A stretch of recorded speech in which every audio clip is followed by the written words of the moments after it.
আসসালামু আলাইকুম প্রিয় সাংবাদিক ভাই ও বন্ধুরা। মূলত আমরা বিভিন্ন ইস্যুতেই আপনাদের সাথে কথা বলবার চেষ্টা করি। বাংলাদেশের মানুষ প্রত্যেকটা অনেক ব্যাপারে আমাদের নিজস্ব কিছু পর্যবেক্ষণ শুনতে চান, বুঝতে চান আপনাদের সহায়তায়। কিন্তু এই মাইলস্টোন ট্র্যাজেডি নিয়ে কথা বলবার মতো আসলেই কোনো শক্তি আমাদের নাই। মানে ভয়াবহ ট্রমা, এবং এই জুলাইয়ের মধ্যে আমাদের আবার এরকম একটা জুলাই আমাদের জীবনে চলে আসলো। মানে আমরা এটা ভিডিওটা আমরা দেখে শেষ করতে পারি না যে একটা ছোট বাচ্চা সারা পোড়া শরীর নিয়ে ছুটে যাচ্ছে সাহায্যের জন্য, এবং একটা ভয়াবহ প্রজন্ম আমরা তৈরি হয়েছি। আমাদের দুনিয়ায় যে কেউ মরে গেল তার আগে আমাদের ফোন ভিডিও থেকে ভিডিও করতে হবে। একজন মরে যাক, জীবন চলে যাক, তাকে সবার আগে তাকে সেভ করা, তাকে সাহায্য করা যে আমার দায়িত্ব, এই দায়িত্বটা ভুলে সবার আগে আমাদের দায়িত্ব বানিয়ে নিয়েছে আমাদের ভিডিও করতে হবে। আমি খুব আমরা নিতে পারছিলাম না যে এই বাচ্চাটা যেটুকুন পথ হেঁটে গেল, সে হেঁটে গেল কিভাবে। আশেপাশে তো অনেক লোক ছিল, ওর তো কোলে করে নিয়ে দৌড়ানোর কথা কারো, কিন্তু ও হেঁটে যাচ্ছে। মানে আপনি ভাবেন আমরা কি জেনারেশন হচ্ছি, আমরা কি তৈরি করতেছি। তো ভয়াবহ ব্যাপার। বিশেষ করে মানুষ সন্তান হারানোর পরে অন্তত তাকে দাফন দেওয়ার আগে জড়িয়ে ধরে একটা চুমু খেতে চায়। লাশগুলোর যে চেহারা হয়েছে, চুমু খাওয়া তো দূরের কথা, অনেকগুলো লাশকে ডিএনএ স্যাম্পলিংয়ের মাধ্যমে ঠিকই করা যাচ্ছে না। আমরা আল্লাহর কাছে দোয়াই শুধু করছি যে আল্লাহ বাংলাদেশকে ন্যূনতম নিরাপত্তা এবং একটা ইনসাফের রাষ্ট্র বানানোর যে সংগ্রাম, সেটা যেন আমাদের সবাইকে সাথে নিয়ে কবুল করেন। এছাড়া আসলে আমাদের আর বলবার কিছু নাই। দেখেন, এখানে অনেকগুলো গুরুত্বপূর্ণ ইস্যু আমাদের চোখে আবার নতুন করে আঙুল দিয়ে দেখিয়েছে। গত 1 বছর ধরে এই মাইলস্টোন ট্র্যাজেডি আমাদেরকে যেটা দেখাচ্ছে, আপনারা অনেকে খেয়াল করবেন যে আমরা প্রতিটা ঘটনা থেকে যে কোনো শিক্ষা নেই না, এটাই আমাদের জীবনে ভয়াবহ বিপর্যয় ডেকে আনে।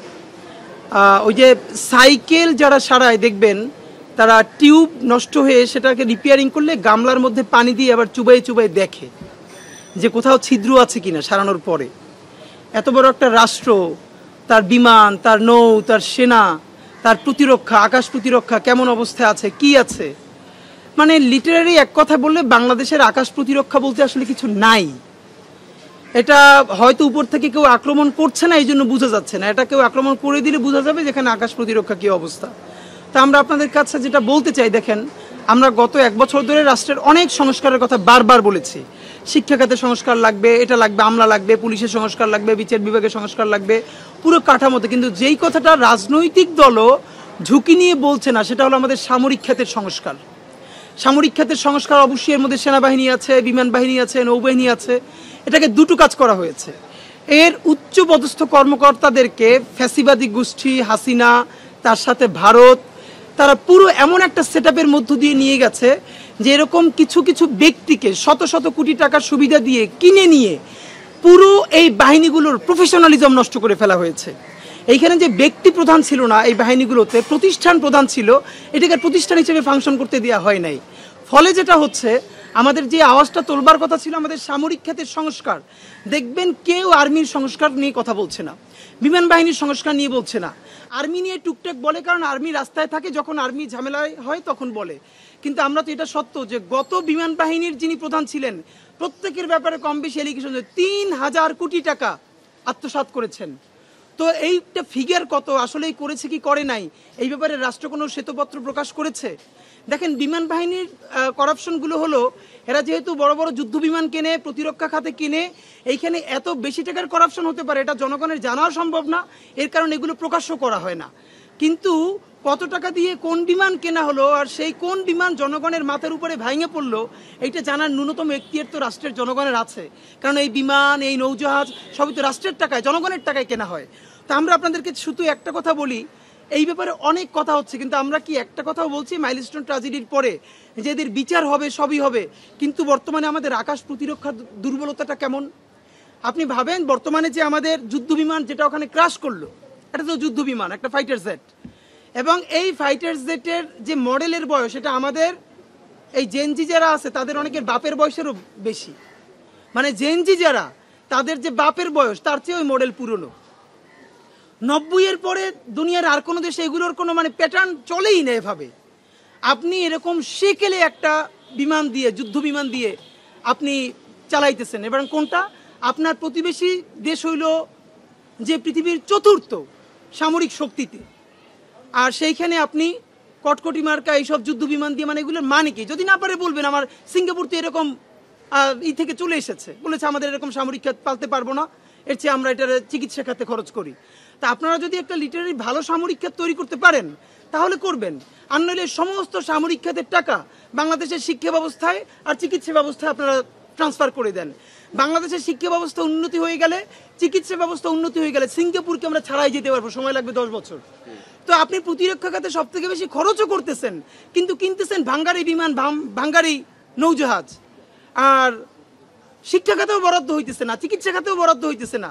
মাত্র মানে 2000-এর অধিক মানুষের জন্য বাংলাদেশে রাষ্ট্রীয়ভাবে একজন ডাক্তার এই দেশের মধ্যে আমরা বসবাস করি, তাহলে এটা দিয়ে হবে কি? তো আপনাদেরকে যেটা আর একটা চোখে দেখায় ব্যাপার, এই যে নতুন এসছে একটা নতুন ন্যারেটিভ, দেখেন এই আর্মি, এই ইন্টারিম, এই উপদেষ্টা যারা যা বলে উল্টোপাল্টা, এদেরকে কেউ আমরা ধরি না, এমন কোনো জায়গা নাই। কিন্তু এদের বিরুদ্ধেও যখন ষড়যন্ত্র হয় সেটা তো আমাদেরকে বলতে পারতে হবে। একটা ব্যাপার হলো, এই যে হাসিনার উন্নয়ন বলে বাংলাদেশে যা গিলানো হয়েছিল 16 বছর ধরে, এই পদ্মা সেতুর উন্নয়ন, আমাদের রূপপুর, আমাদের স্যাটেলাইট, দেখেন স্যাটেলাইট করেছে বাপের নামে, সেই স্যাটেলাইটের 1 পয়সার উপকার বাংলাদেশে পেয়েছে কিনা আপনারা মূলধারার মিডিয়া গত 1 বছরও কি সেটার একটা প্রতিবেদন করেছেন?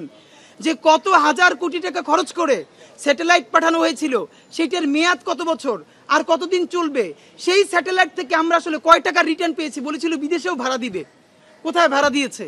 এমনভাবে করাপশন তারা শিখেছে, শিখলে আসলে আওয়ামী লীগের মতোই শিখতে হয় করাপশন।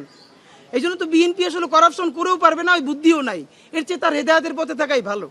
আওয়ামী লীগ এমন করাপশন করছে, পয়সাপাতি পাঠাই দিছে চাঁদের দেশে, এখন আপনি এটা তদন্ত করতে তো চাঁদের দেশে আর একটা কমিটি পাঠান লাগবে, যাইতেও পারবে না, তো দুর্নীতি ধরতেও পারবে না। ডিজাইন, এলিগেন্স, বিউটি, সেরা পণ্য সবার জন্য জেভিকো।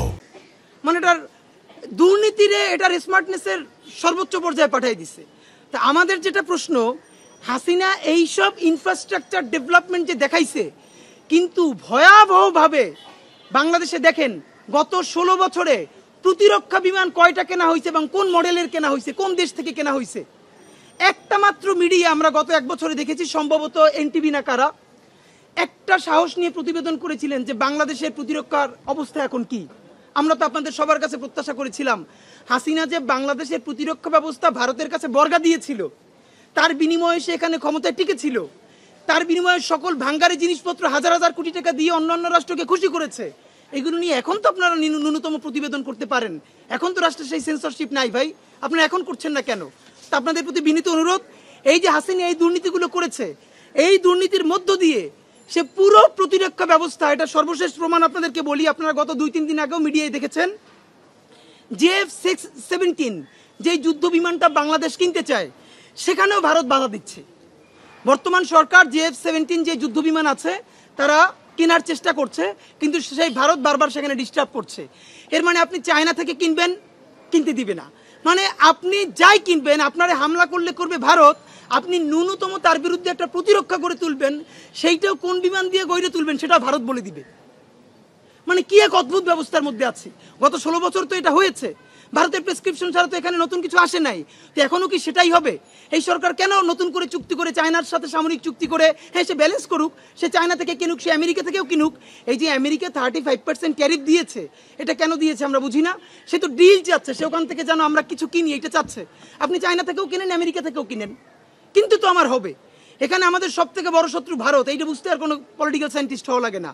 ভারতের আধিপত্যবাদ রুখতে আমাদের এখানে চায়নার সহযোগিতা লাগবে, আমেরিকার সহযোগিতাও লাগবে, কিন্তু আমেরিকার সহযোগিতা লাগবে বলেই এইটাও বলে দেই নাই যে পুরো পাশ্চাত্যকে আমরা এখানে জাতিসংঘ মানবাধিকার কার্যালয়ের যে আঞ্চলিক অফিস, এইটা করে আপনি এখানে জাতীয় মূল্যবোধ বিরোধী একটা অবস্থান তৈরি করবেন, এই স্পেসও আপনারা কেউ দেয় নাই। আপনাকে চেকস অ্যান্ড ব্যালেন্স তৈরি করতে হবে।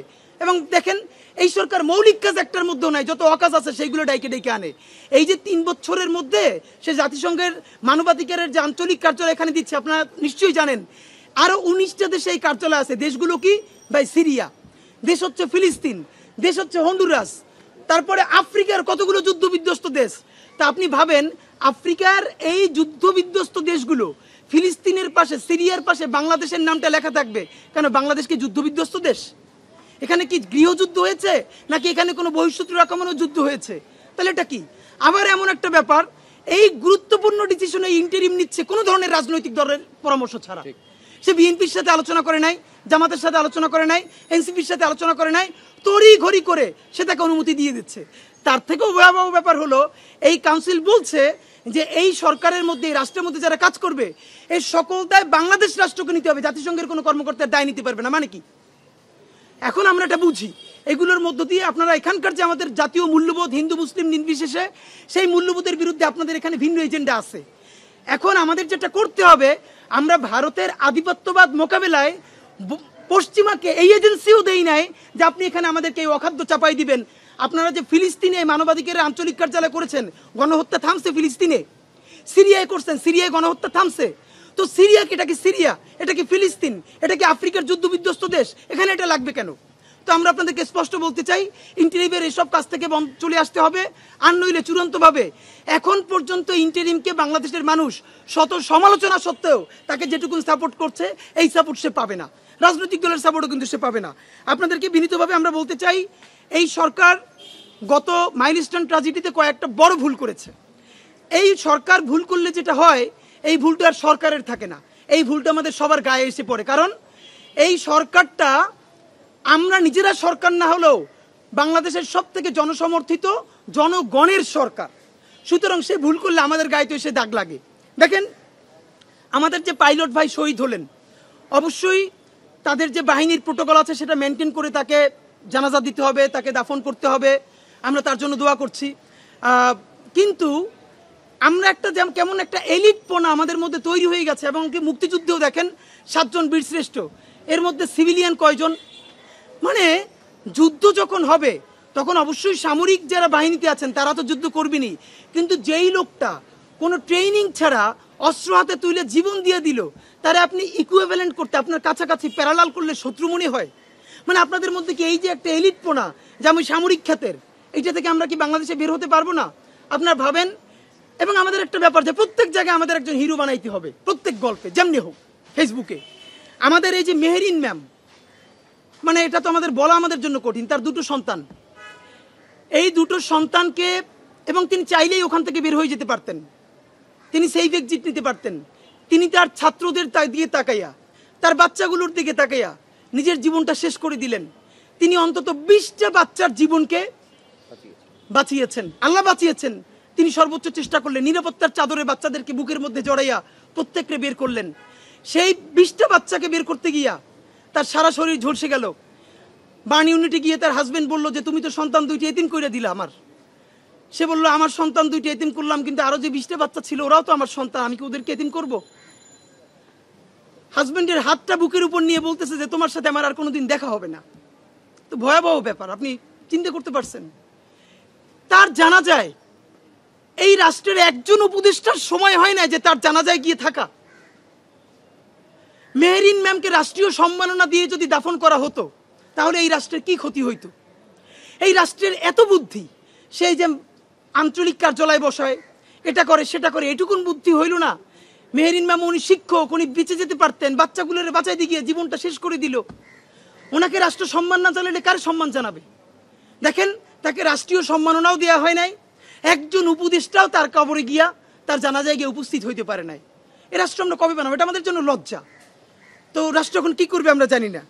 আপনাদেরকে বলি আরো একটা ভুল তারা কি করেছে। এই যে ইন্টারমিডিয়েটের পরীক্ষা চলতেছে, এইচএসসি পরীক্ষা, দেখেন এখানে যারা নিহত হয়েছে, আহত হয়েছে, এদের অনেক ভাই বোন তারাও তো নিশ্চয়ই এখন আছে। তো যার ভাই, যার বোন, খুব কাছের রিলেটিভ এইভাবে মরে গেছে, সে কিভাবে পরের দিন এইচএসসি পরীক্ষায় বসবে? একদিকে সে শোক দিবস ঘোষণা করেছে, অন্যদিকে সে পরীক্ষা চালায়। এই যে আমলাতন্ত্র, এই যে বুইরাদেরকে দেখতে পারি না, কারণ জন্ম নিছে বহু আগে, আমলাতন্ত্র দিয়ে রিটায়ারমেন্টে গেছে, এরপরে আবার এসে যোগ দিছে, বুদ্ধি তো আগের কালের।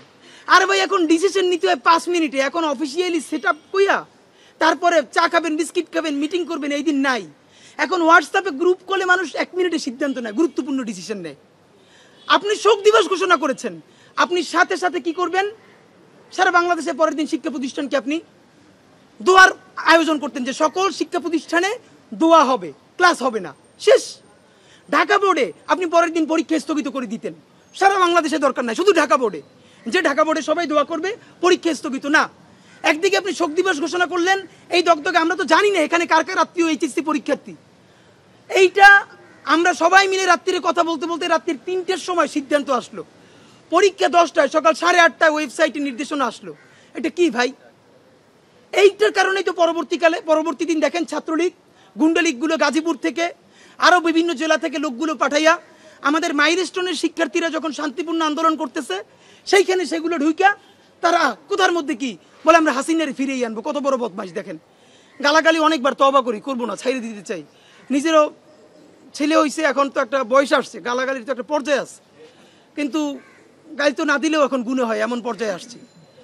মানুষ গেছে ময়ূর ও গেছে ঘর পোড়ার মধ্যে আলু পোড়া দিতে, বলে হাসিনারে ফিরিয়ে আনবে। হাসিনা তোর জায়গা মতো ঢুকিয়ে দেওয়া দরকার ছিল সাথে সাথে। আমরা নিজেরা শিক্ষা সচিবের পদত্যাগ চাইছি, পদত্যাগ করানো হয়েছে, সবাই মিলে সচিবালয়ের মধ্যে ঢুকছে। কিরে ভাই, আর এই সরকার ভালো হয়েছে, মব করে না, এখন তো নিজেরাই সবচেয়ে বড় মবের শিকার। শিক্ষা মন্ত্রণালয় সেখানে গিয়া পিটিপিটি করতেছে। 6 দফা মাইলস্টোনের শিক্ষার্থীরা দিছে, সরকার 6 দফায় মেনে নিছে। দেখেন জনতার রাষ্ট্র যে একটু একটু প্রতিষ্ঠিত হয়েছে তার প্রমাণ হইলো অনেকে জিনিসটা ধরে নাই। 2 জন উপদেষ্টা, শিক্ষা উপদেষ্টা, আইন উপদেষ্টা মাইলস্টোনে গেলেন, 9 ঘন্টা অবরুদ্ধ করে রাখা হয়েছে। আমি তো মনে করি এটা জনতার বিজয়। দেখেন রাষ্ট্রের হাতে এতটুকুন ক্ষমতা আছে, চাইলে ওখানে পিটাপিটি করে তাদেরকে বের করে নিয়ে আসতে পারতো, এটা তো সরকারের এই ক্ষমতা ছিল। কিন্তু এই যে সেইটা না করে 9 ঘন্টা তারা অবরুদ্ধ থাকলেন জনতার কাছে, এই যে ক্ষমতাসীনরা জনতার কাছে ছোট হয়ে থাকা, এইটাই জনতার রাষ্ট্র। এই রাষ্ট্রই আমরা বানাইতে চাই। আমরা বিএনপিরে বলতে চাই, আপনারাও যদি এরকম ভুল করেন, জনতা আপনাদেরকে আটকাবে, তখন ছাত্রদল, যুবদল পাঠাইয়া বা জামাতের কেউ আটকা পড়লে শিবির বা জামাতের পাঠাইয়া পিটাপিটি করে মুক্তি পাওয়া যাবে না। বুঝাইতে হবে, হাত পা ধরতে হবে, প্রয়োজনে একদিন অবরুদ্ধ থাকতে হবে, তারপর বেরিয়ে আসতে হবে। এটাই জনতার রাষ্ট্র, এই রাষ্ট্রটাই আমরা চাই। এবং আমরা সরকারকে ধন্যবাদ জানাইতে চাই যে তারা শত ঝুঁকি থাকা সত্ত্বেও মাইলস্টোনে গেছেন এবং অবরুদ্ধ থেকেছেন। এটা তো একটা আমরা তাদের প্রশংসা করছি। সব থেকে গুরুত্বপূর্ণ যে ব্যাপারটা আপনাদেরকে বলা দরকার, লাশ গুম। আমরা নিজেরাও এই ব্যাপারে দেখেন, ইন্ডিভিজুয়াল অ্যাক্টিভিজম একটা জিনিস। আমরা যখন কথা বলি এটা তো ব্যক্তি না, একটা আমরা সংগঠন হয়ে কথা বলি। আমরা চাইলেই একটা আন্দাজে কথা বলতে পারি না। আমরা ভীষণভাবে বিভিন্ন স্টেক থেকে খবর নেওয়ার চেষ্টা করেছি। দেখেন এই সরকারের হাজারটা দোষ ত্রুটি থাকা সত্ত্বেও এইটা কিন্তু হাসিনার সরকার না, এইটা ভারতের সেবাদার সরকার না, এইটা কিন্তু এখন আর্মি আর ডিজিএফ এর আয়নাঘরের রাষ্ট্র না। এই রাষ্ট্রটা এখন যেমনিভাবে হোক জনতার রাষ্ট্র। এই যে সবাই বলছে, দেখেন যেটা হয়েছে ওইখানে কি মেসাকারটা ঘটেছে, অনেকেই অনেককে দেখেছে, অ্যাম্বুলেন্স বের হয়ে যেতে, কিন্তু ওইখানের মানুষ মেন্টালি এত শক ছিল, গুনে গুনে লাশ বের করার মতো কোনো অবস্থা কারো ছিল না। এটা তো বাস্তবতা। আর্মি পর্যন্ত হিমশিম খেয়েছে। আর্মির 101টা সমালোচনা আছে, তবুও তো আমরা এই জায়গাটা প্রশংসা করতে চাই যে আর্মি, ইভেন আর্মিদের ট্রেনিং ভালো, তারা পর্যন্ত ক্লান্ত হয়ে দেখছি মাঠে শুয়ে পড়েছে, আর পারতেছে না। দেখেন আর্মির 101টা সমালোচনা আমরা করব, কিন্তু যেই আর্মি গত 11টা মাস ধরে ক্যান্টনমেন্ট থেকে বের হয়ে শুধু আইন শৃঙ্খলা বাহিনীর জন্য যেই সোলজার আমার ভাইয়েরা জান প্রাণ দিয়ে চেষ্টা করতেছে, তাদের মুখের দিকে আমরা তাদের প্রশংসা করতে হবে। প্রথমত কথা হইলো, এখানে লাশ গুম কি করে হওয়া সম্ভব? দেখেন এইটা কিন্তু কাউরে রাস্তা থেকে গুম করে ফেলে নাই। এইখানে স্কুলে এই ক্লাসে ঠিক কতজন শিক্ষার্থী ক্লাস করতেছিল এর ডেটা কিন্তু পুরো স্কুল কর্তৃপক্ষের কাছেও আছে, প্রত্যেক বাবা মায়ের কাছেও আছে। কারণ কোন বাবা মা তার সন্তানরা স্কুলে পাঠাইছে সেই বাবা মা তো জানে, গার্ডিয়ানরা সামনে অপেক্ষা করতেছে। নাম্বার 1। নাম্বার 2 হইল, এইখান থেকে যে লাশগুলো পাওয়া গেছে এখন পর্যন্ত আমরা মনে হয় 30 জন, 29 জন অফিসিয়ালি ঘোষণা করা হয়েছে। আরো 6টা লাশ ডিএনএ স্যাম্পলিং এর জন্য সিআইডিতে যোগাযোগ করতে রাখা হয়েছে, ভালো করে বোঝা যাচ্ছে না। কিন্তু এই মৃত্যু আমরা জানি অনেকে বলবে, আমাদের বাণী ইউনিটে যে ভাই বোনেরা আছে এরা অনেকেই সার্ভাইভ করতে পারবেন, আমরা তাদের জন্য দোয়া করি, ভয়াবহ অবস্থা তাদের। কিন্তু ব্যাপার হলো এই যে লাশ গুম করা হচ্ছে, এই কথাটা যারা বলছেন, একটা পরিবারও কি এসে বলেছে যে আমার সন্তান স্কুলে গেছিল তার লাশটা পাই না? ভাই এটা তো কোনো পরিবার এসে বলতে হবে। এখন কি এই মিডিয়া, ধরেন আপনারা যারা মিডিয়া, বাংলাদেশে এমন কোনো মিডিয়া আছে যে কোনো পরিবার এসে বলবে আমার সন্তানদের পাই না, সেইটা মিডিয়া প্রকাশ করবে না? মিডিয়ার এত খারাপ অবস্থা তো এখন হয় নাই। মিডিয়া বাদ দেন, সামাজিক যোগাযোগ মাধ্যম, কোনো বাবা কোনো মা ফেসবুক লাইভে এসে বলেছে আমার সন্তানটার এখন পর্যন্ত পাই নাই? ধরেন স্কুল শিক্ষা প্রতিষ্ঠানও বললাম এটা গুম করতে চায়, আইন শৃঙ্খলা বাহিনী গুম করতে চায়, যার সন্তান সে তো গুম করতে চাইবে না ভাই।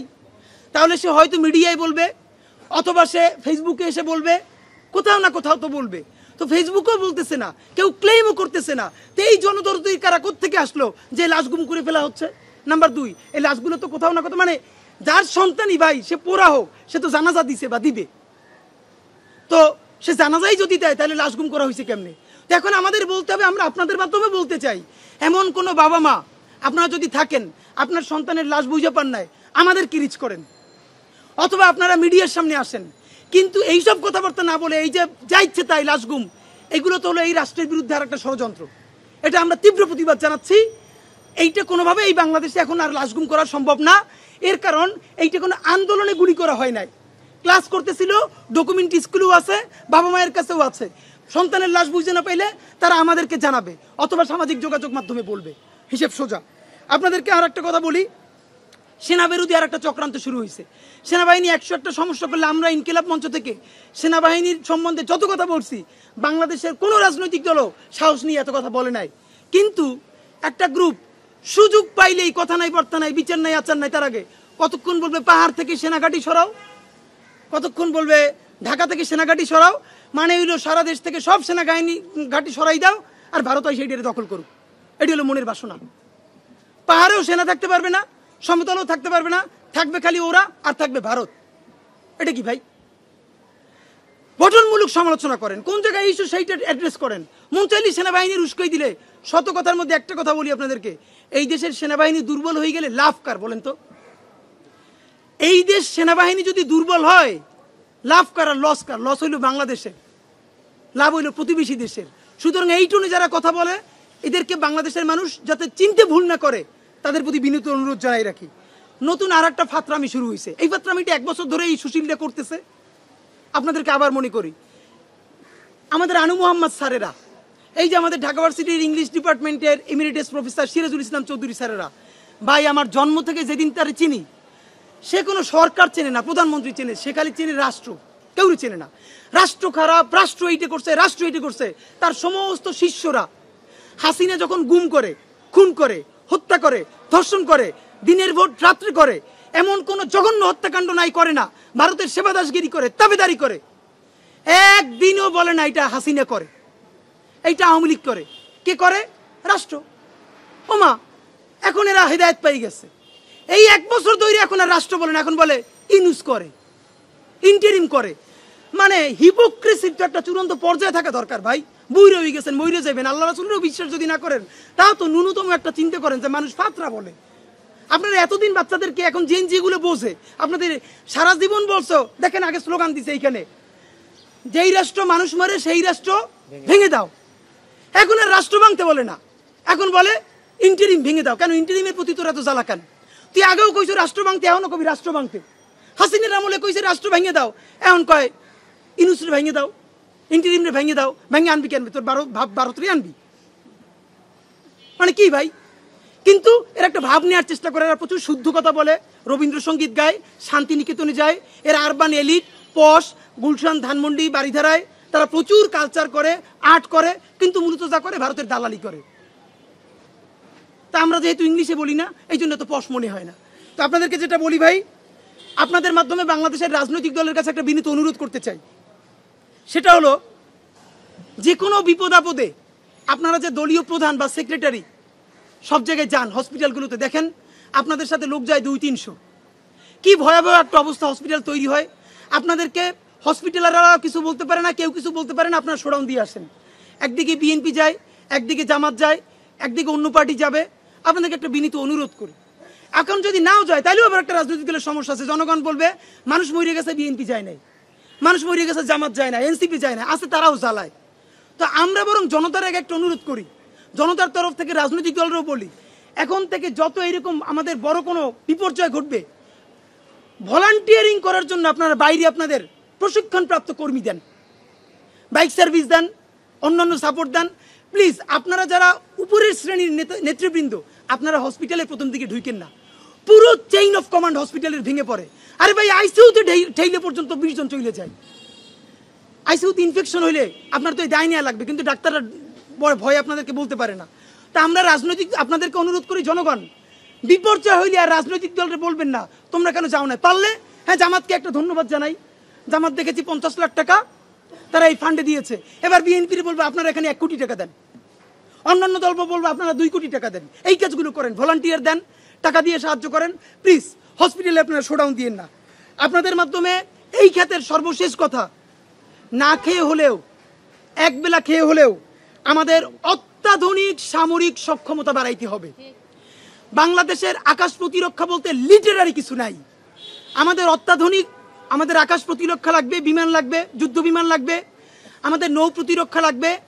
যদি আপনারা কোনো করাপশন ছাড়া, দুর্নীতি ছাড়া প্রমাণ করতে পারেন, মানুষকে বুঝাইতে পারেন যে আমরা এখন সব থেকে বড় যুদ্ধ বিমানগুলো কিনবো, কিন্তু 1 টাকাও দুর্নীতি করব না, আমরা বলতেছি বাংলাদেশের স্বাধীনতার সার্বভৌমত্ব এবং এর জমিনকে বাঁচানোর জন্য আমরা যখন জীবনই দিয়ে দিতে চাই, তখন একবেলা না খাইয়া হইলেও আমরা আমাদের সামরিক খাতকে বিশ্বের শ্রেষ্ঠ সামরিক খাতের একটা বানাইতে চাই।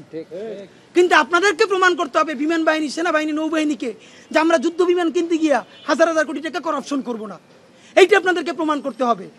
আপনাদের মাধ্যমে সর্বশেষ বলতে চাই, আমাদের যেই ভাইয়েরা শহীদ হয়েছেন, এখন আহত আছেন, বিমান বাহিনী আপনাদের আগের অফিসাররা হাজার হাজার কোটি টাকা মাইরে খাইছে, ওই টাকাগুলো উদ্ধার করেন। প্রত্যেককে সর্বোচ্চ সাপোর্ট দিতে হবে রাষ্ট্রীয়ভাবে।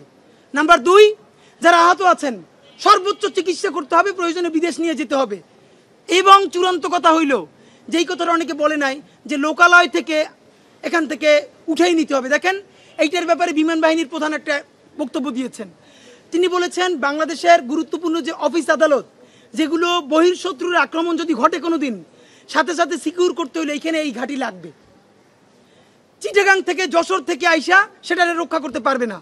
এখন আমরা ইতিমধ্যে জেনেছি, নিশ্চিত না, আপনাদের মাধ্যমেও জানতে চাই, ঠিক স্কুলের যে বিল্ডিংটা, এই পাতটা নাকি বিমানের এই চলার পাত, এইখানে এই বিল্ডিংটা নাকি বৈধ ছিল না। আমরা আপনাদের মাধ্যমে নিশ্চিত হতে চাই, মিডিয়ার ভাইয়েরা প্লিজ আপনারা অনুসন্ধান করেন যে হাসিনার আমলে আসলেই ভিন্ন কোনো লেনদেনের মাধ্যমে জোর করে এই বিল্ডিংটা করা হলো কিনা। তাহলে এই স্কুল কর্তৃপক্ষকেও দায় নিতে হবে, কেন তারা জোর করে এখানে এই ভবন বানাইলো। আর অবশ্যই বাংলাদেশের বিমান প্রতিরক্ষা, আপনারা মানুষ তো মারছেন, এই পাইলটটার জীবন গেল, এইরকম ভাঙ্গারি জিনিস আপনারা কেমনি একজন উঠেই দেন ভাই? অ্যাক্সিডেন্ট তো ঘটতেই পারে, কিন্তু তাই বলে এরকম পুরনো মডেলের জিনিসকে আপনারা উঠাবেন? এই ব্যাপারে চূড়ান্ত কথা, অতি দ্রুত এইটার সাথে জড়িতদের বিচার করতে হবে, সকলকে ক্ষতিপূরণ দিতে হবে, এবং যারা আহত তাদের সর্বোচ্চ চিকিৎসার ব্যবস্থা করতে হবে। তবে এইটাকে ক্যাশ করে ছাত্রলীগ, আওয়ামী লীগ, গুন্ডা লীগ, গুজব লীগ, সুশীল লীগ যদি নতুন কোনো কেওয়াস তৈরি করতে চায়, তাহলে তাদের যা আছে সেটার ভেঙে দিতে হবে।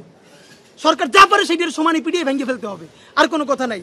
যেইটার আজকের গুরুত্বপূর্ণ কথা, এইটা 2 মিনিট। জুলাই সনদ আপনারা সবাই জানেন, জুলাই সনদ নিয়ে হাজারবার কথা বলতে বলতে ক্লান্ত হয়ে গেছে। এখন যেটা দেখি, বিএনপিও বলে 31 তারিখের মধ্যে জুলাই সনদ লাগবে। জামাত তাদের প্রোগ্রামে 7 দফার মধ্যে একটা দফাই রেখেছে, জুলাই সনদ লাগবে। এনসিপি তো 3 তারিখ নিজেরা ঘোষণাই করতে চায়। সরকারের আলী রিয়াজ সাহেবও বলে যে জুলাই সনদ 31 তারিখের মধ্যে দিতে চাই। তাহলে ভাই জুলাই সনদ চায় না কারা? আমরা। তাহলে তো বুঝি আমরাই খেলি চাই না, আপনারা সবাই চান। বিএনপি চায়, জামাত চায়, এনসিপি চায়, সরকার চায়, তাহলে জুলাই সনদটা আসতেছে না কেন? জুলাই চলে যাইতেছে, জুলাই সনদের কোনো খবর নাই। দেখেন, বিমান দুর্ঘটনা হবে, লঞ্চ দুর্ঘটনা হবে, রাষ্ট্র বাইচে থাকলে হাজারটা বিপদ ঘটতেই থাকবে। কোনোভাবেই জুলাই সনদ থেকে ফোকাস সরিয়ে ফেলা যাবে না। রাষ্ট্র বিনির্মাণে যে ইনসাফের সংগ্রাম, তা থেকে ফোকাস সরানো যাবে না। আপনাদেরকে এক্স্যাক্টলি বলে দেই, সময় আজকে হলো 23 তারিখ, 31 তারিখ পর্যন্ত সময়। 31 তারিখের মধ্যে কিভাবে করবেন আর জানি না, কদ্দূর গেছেন তাও জানি না, যে কোনো উপায়ে আপনাকে জুলাই সনদ ঘোষণা করতেই হবে। সময় 31 জুলাই, ওই দিন ঘোষণা করলেও হবে না, মিনিমাম তার 2 দিন আগে এইটাকে খসড়া ওয়েবসাইটে প্রকাশ করতে হবে। যা ইচ্ছে তাই আবার একটা এই 71-এর বাকশালী সংবিধানের মতো ন্যারেটিভ আপনি আবার প্রকাশ করে দিবেন, সেটা হবে না। মিনিমাম 2 দিন আগে ওয়েবসাইটে প্রকাশ করতে হবে জনতারে দেখার জন্য। 31 জুলাইয়ের মধ্যে জুলাই সনদ ঘোষণা করতে হবে। যদি না পারেন তাহলে আগামী অগস্টের 3 তারিখ, আগেও ঘোষণা করেছিলাম, আজকে আবার মনে করাই দেই, অগস্টের 3 তারিখ মানে 33 জুলাই শাহবাগ থেকে দুপুর 12টায় সচিবালয়ের সর্বাত্মক ঘেরাওয়ের উদ্দেশ্যে আমরা কফিন মার্চ ঘোষণা করেছি। শুধু আপনাদেরকে কফিন মার্চের একটা আইডিয়া বলি, এই কফিন মার্চে বাংলাদেশের অগণিত শহীদ পরিবারের বাবা মা থাকবেন, চোখ হারানো, হাত পা হারানো আমাদের অন্ধপঙ্গু জুলাই যোদ্ধারা থাকবেন, হাজারো ছাত্র জনতা অংশগ্রহণ করবেন। এই সরকারের প্রত্যেক উপদেষ্টার নামে একটা করে কফিন যাবে। যেই উপদেষ্টার জন্য যেই কফিন বরাদ্দ থাকবে সেইটার সামনে তার ছবি থাকবে। অপশন একটা উপদেষ্টাদের জন্য আছে, কারো যদি স্বাস্থ্য বেশি ভালো হয় আগে জানাইবেন, তাহলে একটু কফিনের সাইজ বড় করব। কিন্তু কফিনে আপনার ঢোকা লাগবে, এই প্রতীকী কফিনে। বিএনপি, জামাত ইসলামী, এনসিপি, আপনারা এইটা নিয়ে চাইলেও আপনারা পর্যাপ্ত প্রেসার তৈরি করতে পারেন নাই। এই